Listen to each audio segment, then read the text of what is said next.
بسم اللہ الرحمن الرحیم۔ عزیز طلبہ السلام علیکم۔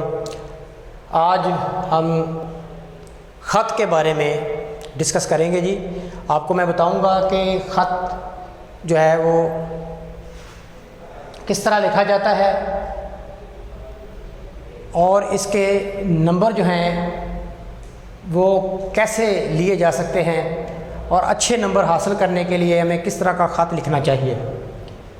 آپ کو میں بتاتا چلوں کہ خط جو ہے 10 نمبر کا ہوتا ہے اور 10 میں سے 10 نمبر حاصل کرنے کے لیے آپ کو یہ لیکچر جو ہے اس کو اچھے طریقے سے سننا ہے اور سمجھنا ہے، دیکھنا ہے کہ کون سے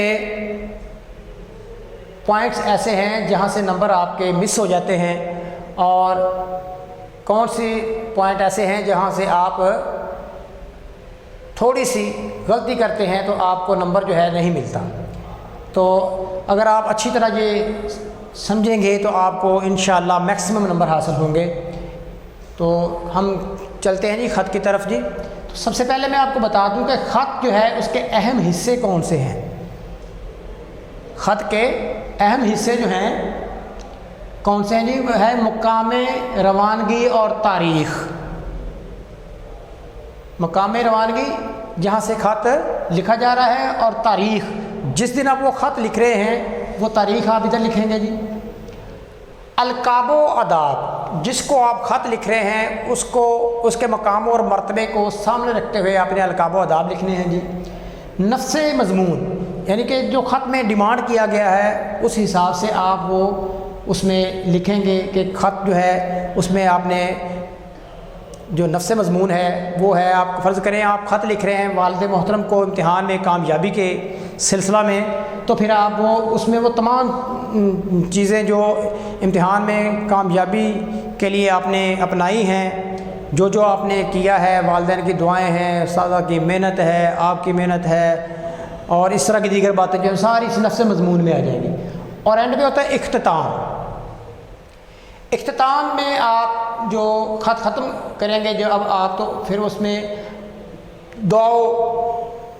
دعائیہ کلمات جو ہوتے ہیں وہ لکھتے ہیں، جس طرح والسلام ہے، آپ کا خیر اندیش ہے، اس طرح کے کلمات آپ لکھیں گے جی۔ تو یہ میں نے آپ کو خط کے جو حصے تھے ان کے بارے میں بتایا ہے۔ اس کے بعد خط کی اقسام ہیں جی۔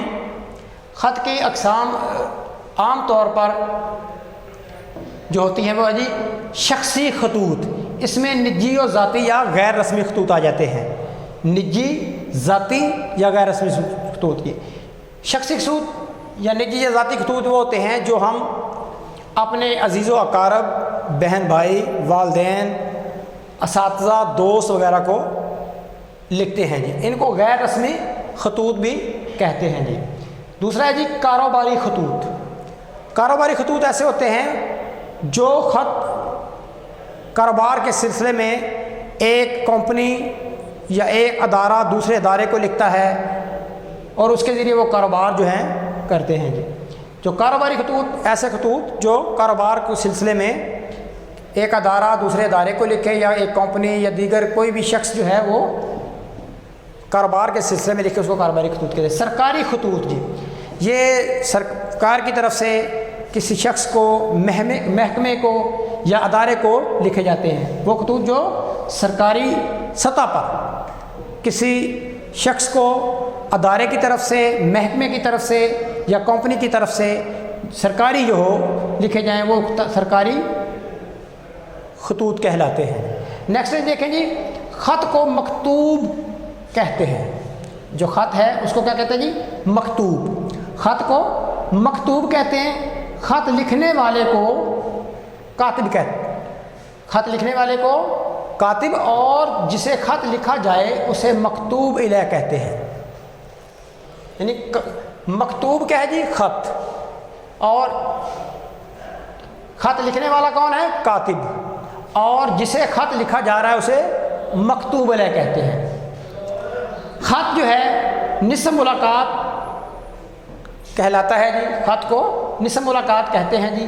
اور قدیم دستور مکتوب نگاری جی، قدیم دستور مکتوب نگاری یہ تھا کہ بہت ہی لمبے چوڑے القاب و آداب لکھے جاتے تھے جی، یعنی قدیم جو زمانہ قدیم میں آپ دیکھیں، جو خاص دیکھیں مرزا غالب کے خطوط کی بات کر لیں تو اس میں بھی بہت سارے لمبے چوڑے القاب و آداب لکھے جاتے تھے جی۔ اور خط جو ہے وہ کیوں لکھا جاتا ہے؟ ایک دوسرے کے حالات سے آگاہی کے لیے ہم خط لکھتے ہیں جی۔ خط جو ہے وہ ایک دوسرے کے حالات سے باخبر رہنے کے لیے خط لکھا جاتا ہے۔ نمبروں کی تقسیم کی طرف آتے ہیں جی۔ جو ہم خط لکھتے ہیں اس میں جو نمبر ہیں کس طرح ملتے ہیں ہمیں، وہ میں آگے جا کے آپ کو مزید بتا دیتا ہوں جی۔ سب سے پہلے کیا ہوتا ہے جی؟ مقام روانگی۔ مقام روانگی کہ خط جو ہے کہاں سے لکھا گیا ہے، اس کا ایک نمبر ہے، کیونکہ آپ نے امتحان گاہ یا کمرہ امتحان یا امتحانی مرکز لکھنا ہے تو مقام روانگی میں آپ امتحانی مرکز لکھیں گے۔ یہ دیکھیں میں نے ادھر لکھا ہوگا، اس کی طرف جب آئیں گے تو آپ کو مزید اچھی طرح بتا دیتے ہیں جی۔ تاریخ کا بھی ایک نمبر ہوتا ہے، مقام روانگی کا ایک نمبر ہے، تاریخ کا ایک نمبر ہے، القاب و آداب کا ایک نمبر ہے، اس کے بعد نص مضمون جو ہے اس کے 6 نمبر ہیں، اور اختتام جب ہم کریں گے تو اس کا بھی ایک نمبر ہے۔ تو یہ نمبروں کی تقسیم کے حوالے سے بات کریں ہم تو مقام روانگی جو ہے اس کا ایک نمبر، تاریخ کا ایک نمبر، القاب و آداب کا ایک نمبر، نص مضمون کے 6 نمبر، اور اختتام جب ہم کریں گے تو اس کا بھی ایک نمبر ہے۔ اس طرح یہ 10 نمبر آپ کے ٹوٹل بن جائیں گے جی۔ اور 10 نمبروں میں سے 10 نمبر حاصل کرنے کے لیے آپ کو جو طریقہ اپنانا ہے وہ میں آپ کو بتانے لگا ہوں۔ دیکھیں جی، سب سے پہلے آپ کیا کریں گے جی؟ خط لکھنے کے لیے آپ لکھیں گے جی امتحانی مرکز۔ اگر آپ نے لکھنا ہے امتحانی کمرہ تو کمرے کے آگے موسٹلی بچے جو ہیں وہ ہے ڈال دیتے ہیں، جو غلط ہے، کمرے کے آگے الف آئے گا، اس لیے آپ کوشش کریں کہ آپ امتحانی مرکز ہی لکھ دیں۔ اس کے بعد ڈیٹ جو ہے وہ آپ نے لکھنی ہے، آج 24 ہے تو ہم 24 جون 2020 لکھیں گے جی۔ تو یہ نہیں کرنا کہ آپ ڈیٹ جو ہے 24/6/20 لکھ دیں تو یہ غلط ہو جائے گی۔ جو ڈیٹ ہے یہ پراپر طریقہ اس کا جو ہے وہ اردو میں بھی آپ لکھ سکتے ہیں اور اس طرح بھی لکھ سکتے ہیں۔ یہ ڈیٹ بھی صحیح ہے، اس ڈیٹ کو آپ اس طرح لکھیں گے، پہلے ڈیٹ، اس کے بعد مہینے کا نام، اور اس کے بعد جو سن چل رہا ہے جی، تو اس کا بھی ایک نمبر ملے گا آپ کو۔ اس کے بعد آپ نے لکھنا ہے جس کو آپ خط لکھ رہے ہیں، آپ کے ادھر لکھیں گے پیارے دوست، پیارے بھائی، پیارے چچا محترم، والد محترم، امی، پیاری امی جان، یعنی جو بھی آپ جس طرح کا خط ہے، جس طرح ڈیمانڈ کی گئی ہے جو خط ہے اس کے حساب سے آپ ادھر لکھیں گے جی۔ پیارے، ادھر ہم دوست کو لکھ رہے ہیں تو پیارے دوست لکھیں گے۔ اس کے آگے یہ فجائیہ علامت ہے، اگر یہ آپ علامت نہیں لکھیں گے تو آپ کا نمبر ایک نمبر کٹ جائے گا جی۔ السلام علیکم، یہ ہے السلام علیکم، اس کے آگے بھی یہ فجائیہ علامت ہے، ان دونوں کو ملا کر ایک نمبر دیا جاتا ہے۔ اگر ادھر سے ہم فجائیہ علامت چھوڑ دیں یا السلام علیکم میں واو ڈال دیں، کیونکہ بہت سے بچے ایسے کرتے ہیں کہ السلام علیکم میں واو ڈال دیتے ہیں، السلام میم کے اوپر پیش ہے، وہ اسلام کے آگے واو، میم کے آگے واو ڈال کر علیکم لکھ دیتے ہیں، جس کی وجہ سے ایک یہاں سے نمبر جو ہے کٹ جاتا ہے۔ اور بہت سے بچے، میں نے آپ کو بتایا بھی کہ یہ فجائیہ علامت یہ ہے یہاں بہت ضروری ہے، اگر آپ یہ علامت نہیں لگائیں گے تو آپ کو یہ ادھر سے دونوں کا ملا کر ایک نمبر ہوتا ہے، لیکن جب وہ ایگزامنر جو پیپر چیک کرتا ہے تو وہ ایک نمبر ہی کاٹ لیتا ہے۔ اگر آپ یہ فجائیہ علامت نہیں لگائیں گے یا پیارے دوست اور السلام علیکم میں واو ڈال دیں گے تو یہ آپ کا ادھر سے ایک نمبر کٹ جائے گا۔ اس لیے پھر آپ دیکھیں کہ پیارے دوست کے آگے فجائیہ علامت لگائیں اور السلام علیکم میں واو نہیں ڈالنا، السلام علیکم ایسے ہی لکھنا ہے اور اس کے آگے فجائیہ علامت لگا دینی ہے، اس کا بھی ایک نمبر ہے جی۔ اب یہاں آپ کو 3 نمبر جو ہیں مل چکے ہیں۔ آگے آپ نے نفس مضمون میں آ جانا ہے، جو ڈیمانڈ کی گئی ہے، جس طرح کا خط کا موضوع ہے اس حساب سے آپ نے ادھر جو ہے وہ لکھ دینا ہے۔ تو یہ 6 نمبر کا ہوتا ہے، کتنے نمبر کا ہوتا ہے جی؟ 6 نمبر کا۔